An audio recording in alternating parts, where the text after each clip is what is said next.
దేశీయ బ్యాంక్ వ్యవస్థపై గట్టి నిఘా పెట్టిన రిజర్వ్ బ్యాంక్ ఆఫ్ ఇండియా మరో బ్యాంక్ పై ఆంక్షలు విధించింది. న్యూ ఇండియా కోఆపరేటివ్ బ్యాంక్ నుంచి నగదు ఉపసంహరణను నిలిపివేసింది. ఈ ఆంక్షలు ఫిబ్రవరి 13, 2025 నుంచి అమల్లోకి తీసుకొచ్చింది. దీంతో ఈ బ్యాంక్ ఖాతాదారులు తమ ఖాతాలోని డబ్బులను ఇకపై తీసుకోలేరు. బ్యాంకులో సరైన నగదు నిల్వలేనందునే ఈ మేరకు నిర్ణయం తీసుకున్నట్లు రిజర్వ్ బ్యాంక్ తెలిపింది. ప్రస్తుతం బ్యాంక్ ఆర్థిక పరిస్థితి సరిగా లేదని తెలుస్తోంది. అయితే ఈ ఆంక్షలు ఎప్పటి వరకు కొనసాగుతాయనే విషయంపై క్లారిటీ ఇవ్వలేదు. బ్యాంకింగ్ రెగ్యులేషన్ రూల్స్ ప్రకారం 6 నెలల వరకు లేదా ఆర్బీఐ తదుపరి మార్గదర్శకాలు వచ్చే వరకు ఆంక్షలు కొనసాగనున్నాయి. అంటే న్యూ ఇండియా కోఆపరేటివ్ బ్యాంక్ ఖాతాదారులు తమ డబ్బులు తీసుకోవాలంటే రిజర్వ్ బ్యాంక్ తదుపరి ఉత్తర్వుల వరకు వేచి ఉండాల్సిందే. ప్రస్తుతం బ్యాంక్ లిక్విడిటీ పరిస్థితులను పరిగణలోకి తీసుకుని సేవింగ్స్, కరెంట్ అకౌంట్లు సహా ఇతర ఏ అకౌంట్ల నుంచి నగదు విత్డ్రా అనుమతించవద్దని ఆదేశించారు. అయితే ఆర్బీఐ ఆదేశాల మేరకు డిపాజిట్లపై ఉన్న రుణాలను జమ చేసేందుకు అనుమతించారు. అయితే బ్యాంకు ఉద్యోగ జీతాలు, అద్దెలు, విద్యుత్ బిల్లుల వంటి వాటి కోసం నగదు వాడుకోవచ్చు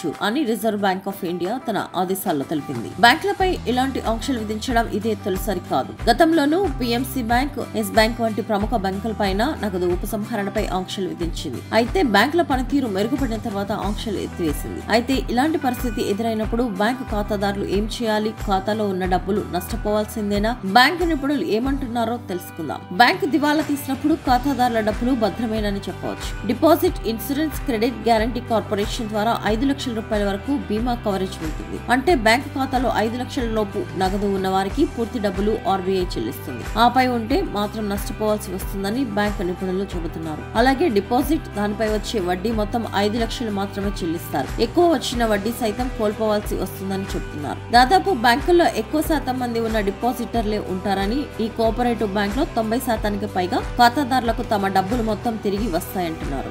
డిఐసిజిసి చట్టం 1961లోని నిబంధనల ప్రకారం అర్హులైన ఖాతాదారులకు 5 లక్షల వరకు బీమా సొమ్ము లభిస్తుందని ఆర్బీఐ సైతం ఒక ప్రకటనలో తెలిపింది. డిపాజిటర్లు తమ డబ్బుల కోసం క్లెయిమ్ చేసినట్లయితే వెరిఫికేషన్ పూర్తి చేసి వారి డబ్బులు చెల్లిస్తారని పేర్కొంది. పూర్తి వివరాల కోసం డిఐసిజిసి అధికారిక వెబ్సైట్ www.dicgc.org.in లో చూడవచ్చని తెలిపింది.